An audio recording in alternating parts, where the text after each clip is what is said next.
CL. It is the weekend show. It's Friday evening. I'm glad that you made it here with me.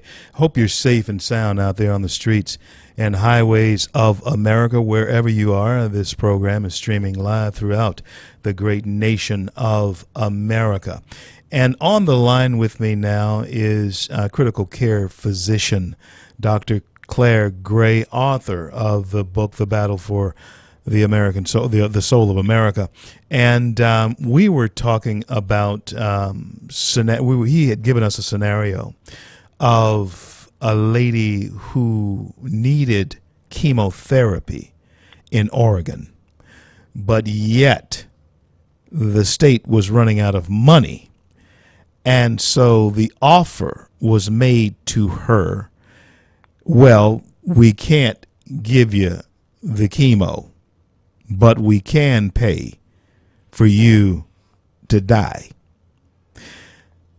This brings us to sort of a fork in the road, so to speak, when we start talking about something that Dr. Gray speaks on so eloquently. It's called Amagla Dei, the image of God. Claire, if you would expound and expand upon what that means in the context of our health and healthcare in America. Yeah.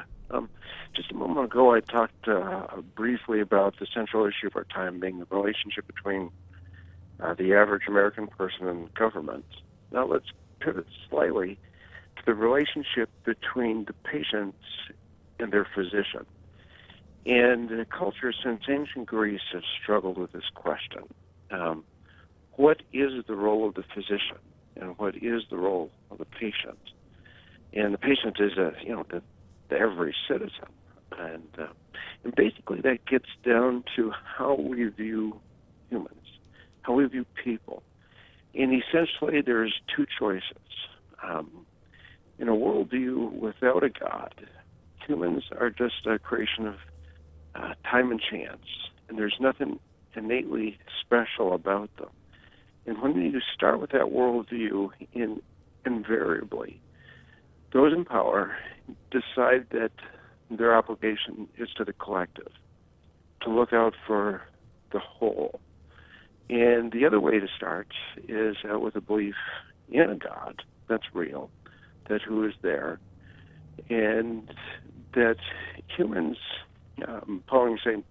Augustine's thinking, the Imago Dei, the image of God, where humans are innately special because our Creator has made us such. And again, that gets back to the Founding Fathers, where our Creator gave us certain inalienable rights, life, liberty, and pursuit of happiness. So those are basically your two choices. Either God is real and humans are special, or God isn't real and humans are just a creation of time and chance. And essentially, when this is applied to healthcare, it boils down to, does the physician, following the tradition of Hippocrates, value each patient as being special? So the physician is devoted to every patient to make their lives better. That depends on the way the physician, folks, I don't want you to miss this. Your physician, you need to understand how your physician that you choose view you. Now, Claire, this is the question where I want to lead you to. Under the Obamacare system, are they then wanting to cultivate or recruit physicians who view humans and humanity in a more humanistic way? Is that where we're going with this? Yeah, there's partly the underlying philosophy of Obamacare. It's also what's happening in our public education system. And physicians are being trained to look out for the collective rather than the individual. And Obamacare is absolutely pressuring physicians into a place where they have to be looking out for the collective, instead of the individual. It's just the electronic medical record, and there's a set of mandates called meaningful use or meaningful use criteria. And if physicians or hospitals don't meet all these government-defined measures of meaningful use, federal dollars are withheld in the form of Medicare payments. So essentially, it's under threat of bankruptcy now that the government has hospitals and physicians. A lot of physicians are actually out of private practice. A huge number of physicians are now employees of another institution. So physicians are currently being sort of herded into other organizations or companies or hospitals or employment contracts. So they answer to their employer. They don't answer to their patients. And then their employer is now under increasing regulation and obligation by threat of bankruptcy from the federal government to force their physicians' behavior. So the tools and the system is now being set in place to coerce physician behavior. Folks, I don't want you to miss that. There are tools being placed in position to coerce physicians' behavior. Behavior toward what? Behavior toward the patient. Go ahead, Doc. Continue. Yeah, so as physicians start answering more and more to government rather than to the patient, their behavior has to change.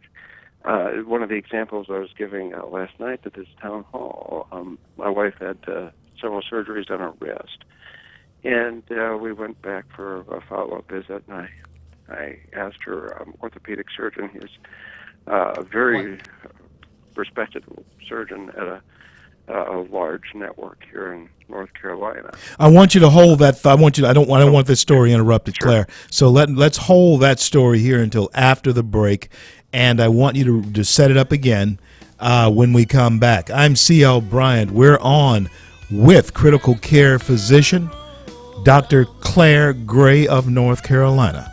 I'll be right back.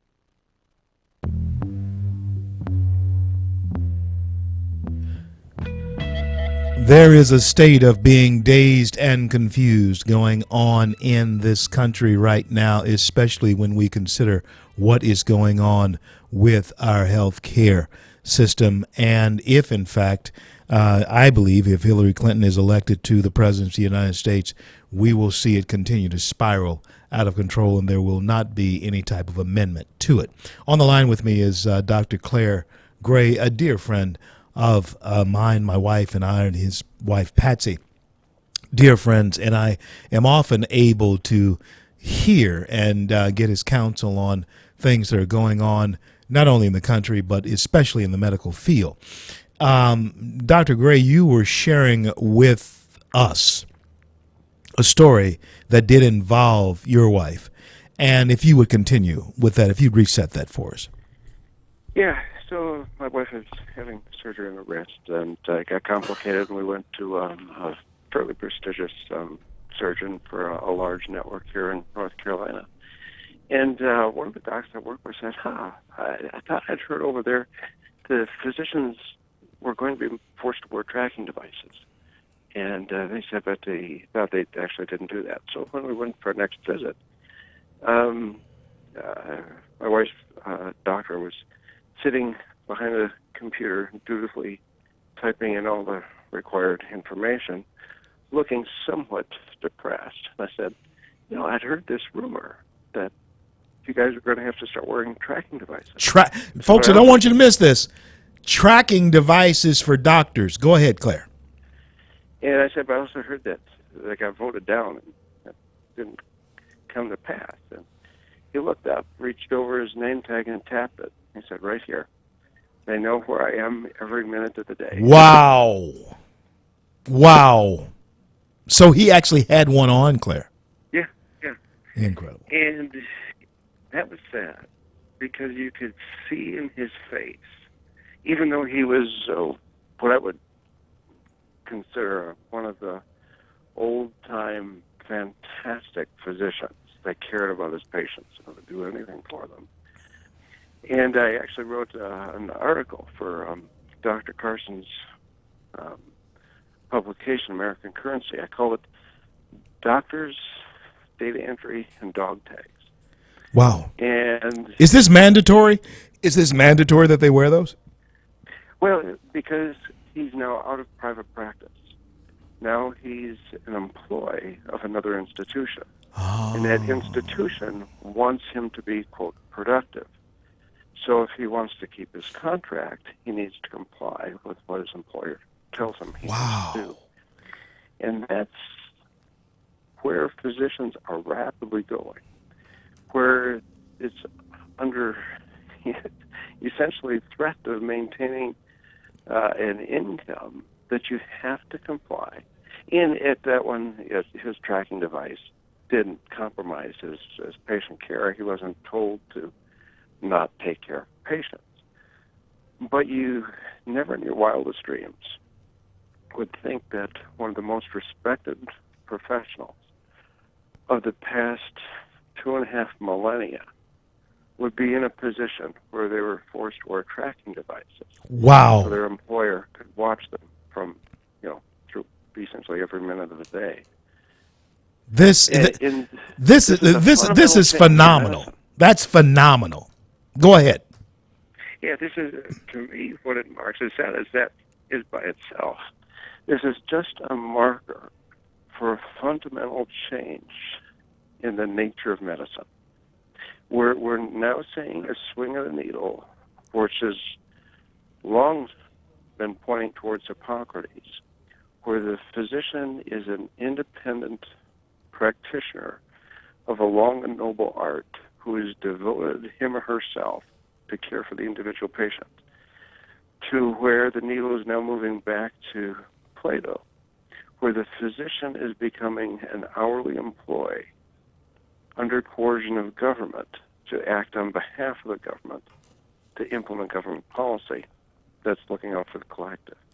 So there is, and Claire, I got to keep you at least one more block. Can you stay with me?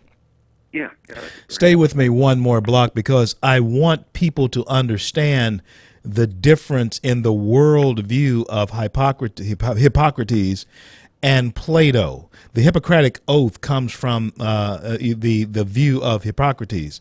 And however, the view that is taking shape in our country, in our world today, and many parts of the world today, but it's taking shape here in America, is the view of Plato. And Claire, I want you to sort of give us a distinct rundown in the two different viewpoints. But I do want to before we were out of this segment.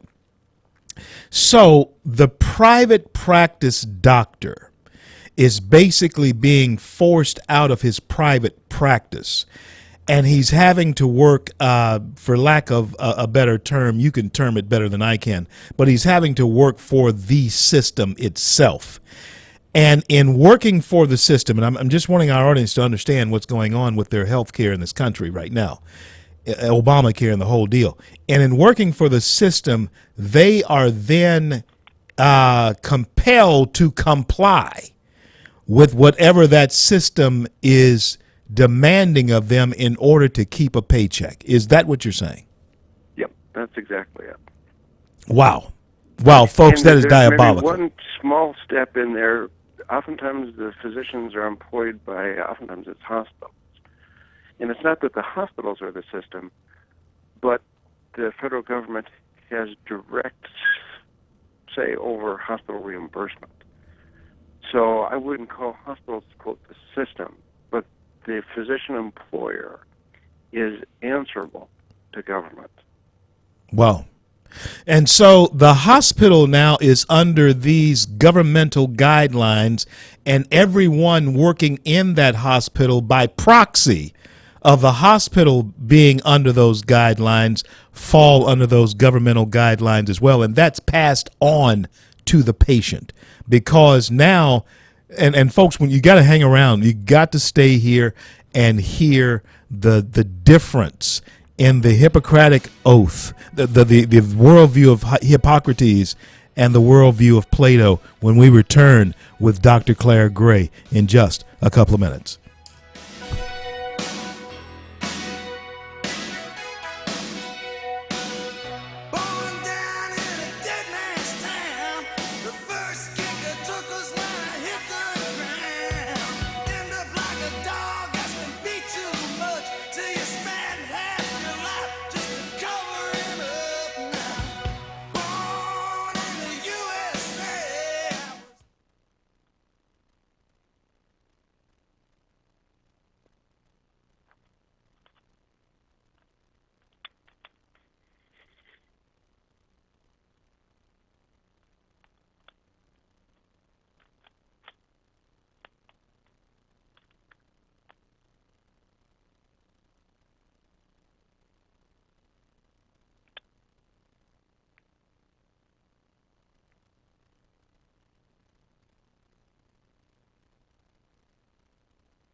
Worldview is important to each and every one of you.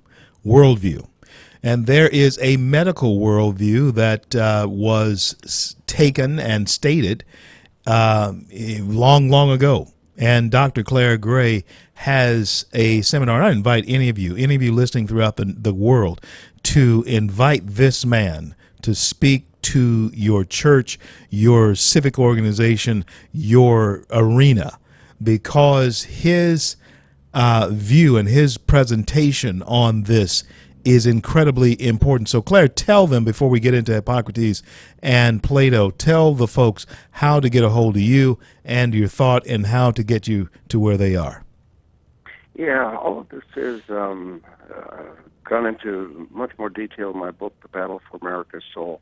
And they can get that on the website for our nonprofit, physiciansforreform.org. So it's physiciansforreform.org, and you can get this in The Battle for America's Soul. The Tea Party 4 years ago actually made a documentary based on my public speaking and book, and you can view that on YouTube. It's called The Determinators. The Determinators. The Determinators on YouTube, folks. The Determinators on YouTube. And that comes from the people that are going to determine the future of your health care. So that's where that name comes from. So maybe in just a couple of minutes, I can briefly outline where this all comes from.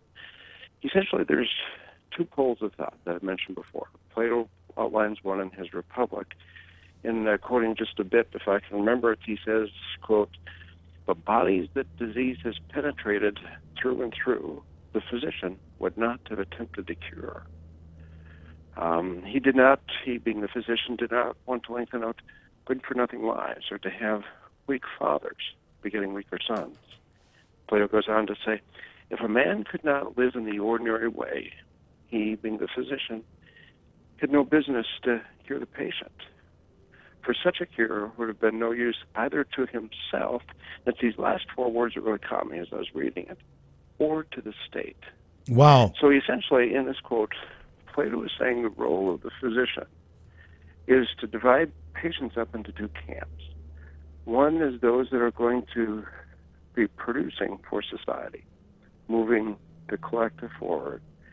And the other camp is the patients that are, quote, burden on society. They're expensive, they're not productive, they're ineffective, they're inefficient. By whose definition it falls to those in power. So if the man is no good to himself, then Plato's view was that he was no good to the state. So Yeah, why is he around? That's yeah, the question. Wow. because it's just not efficient. It's much more efficient if those people are gone.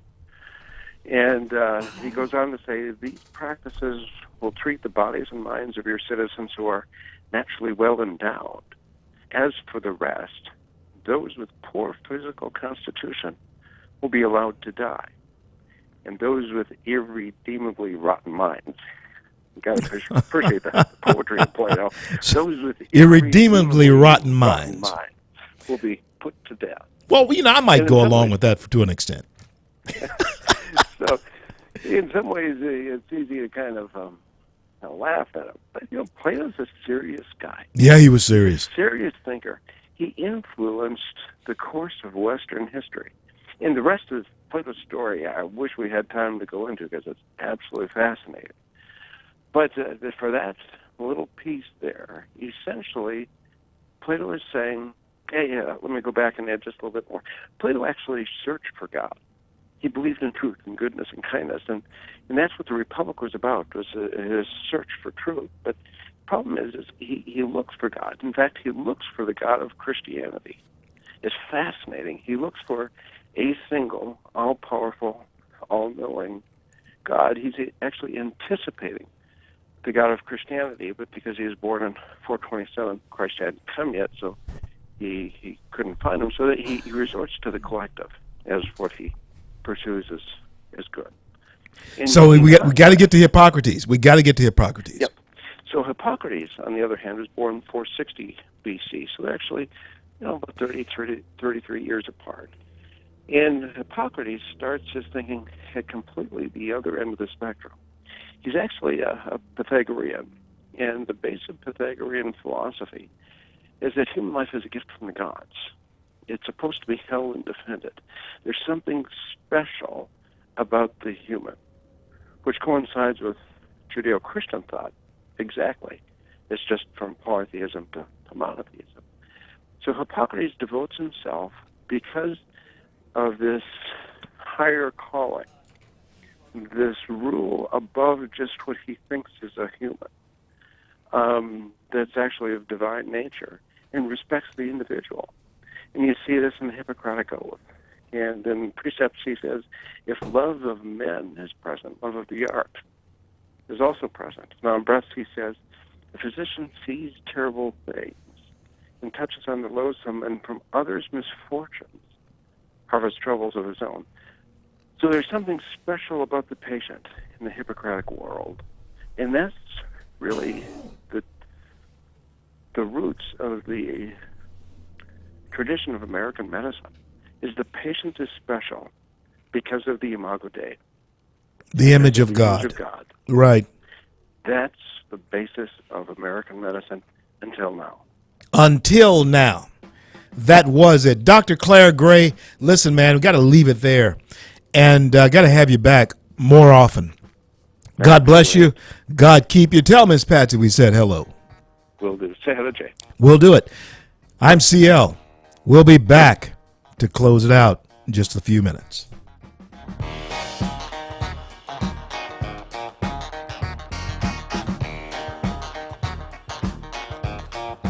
Very superstitious, writings on the wall.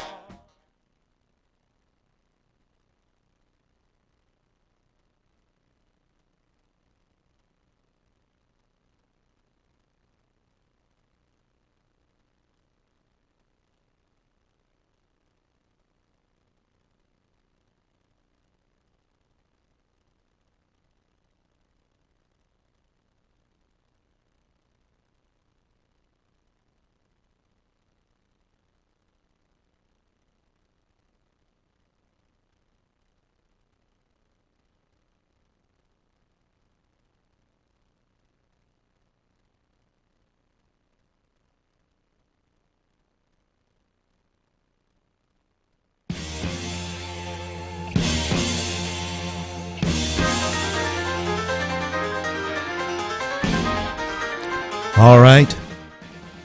Hey, let me tell you something. you could get a whole lot of understanding of what this thing is up to if, in fact, you had a good chance to sit down at the feet of Dr. Claire Gray and listen to his presentation. I do encourage each and every one of you to look him up. Look him up on the internet, Dr. Claire Gray, CL Gray. CL and CL Tour is what we sometimes do. We call it CL squared. Dr. CL Gray is his initials as well as mine. And let me share this with you. It's chilling to think that in a big government-run medical system, if government begins to run out of money as far as funding health care, or health care becomes too expensive for government to fund, and you are sick and need health care, health care, long-term health care, then this is what you're left with. You're left with this dilemma.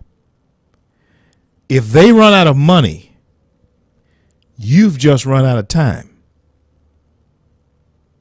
because there won't be resources spent on you, because you have now outlived your usefulness to the state. It should remind you of something that someone who met with ridicule was trying to tell us 4 years ago. Well, actually, now it's been 8 years ago, when she was running with a fellow by the name of John McCain. Her name was Sarah Palin. Hadn't talked to Sarah, or hadn't seen her in a long time now, but I thought that she was right on. When she was talking about death panels. Do you remember how she was ridiculed? Do you remember how she was laughed at? Do you remember how even Saturday Night Live wanted to make her seem like an airhead and all that kind of thing? And all that was that Alaskan accent. And because she was a good-looking woman. You know, it's a shame that you can't be good-looking in this country and be smart, too. Sarah Palin was a very, very smart woman. Met her on a couple of occasions, spoken on some venues, same venues that she has. Wonderful, wonderful woman. Smart woman. Became governor of Alaska, even though somebody may say, well, what does it take to become if you become governor of Alaska, it still takes a lot of smarts, okay? Now, she was talking about death panels. And remember what Dr. Gray said about Plato and the way he looked at human life. It is becoming that very same way here in America under Obamacare types of systems. The entity that funds all this, when you talk about a single payer type of thing, when that becomes government, when government becomes the single payer, then the hospital is in fact looking to government for its payment. And keep in mind that the person who pays calls the shots as to when you get paid, why you get paid, how you get paid. They call the shots. And if the single payer happens to be government, then government also calls the shot on who gets the treatment.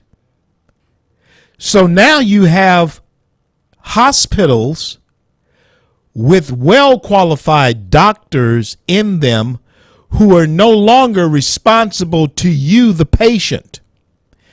They are responsible to the government who runs now the hospital. Tracking devices. Dr. Gray, you heard Dr. Gray saying that there are doctors now who are out of private practice because that is no longer feasible to be in private practice in so many cases, who are now working for the government-run hospital, who would like to know not necessarily the hospital, but the government would like to know if this doctor is being productive to the tune of what government is specifying his productivity ought to be. And so they are fitting him or her with tracking devices so that they now know where they are and what they are doing all day. That's where we have come to. That's what Obamacare and government-run health care has brought us to, because now your doctor is no longer responsible to you. He's responsible to the state. He's responsible to big government, big pharma. He's responsible to all of them. Big pharma is run by big government as well, see. So you come down to this question that Plato brought to the table. If government deems that a man is no good to himself because he has fallen ill, if a person is no longer any good to themselves because they have fallen ill, then what good are they to the state? I'll be back in just a minute.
CL here to close it out on this Friday, the weekend show, and want you to keep this in mind as we go toward the weekend. And I certainly hope all of you have a safe, healthy, happy weekend. Don't do anything that will get yourself in any type of jeopardy or trouble out there this weekend.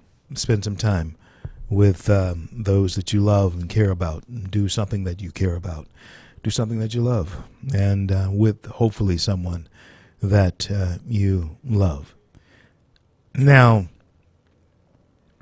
I want to leave you with a thought, especially when it comes to the way we approach looking at the beauty of a sunset, the beauty of a mountain range, the ocean, the beauty of looking into the eyes of your children, the eyes of your wife, and the beauty of being family. And I trust that you understand what I'm talking about.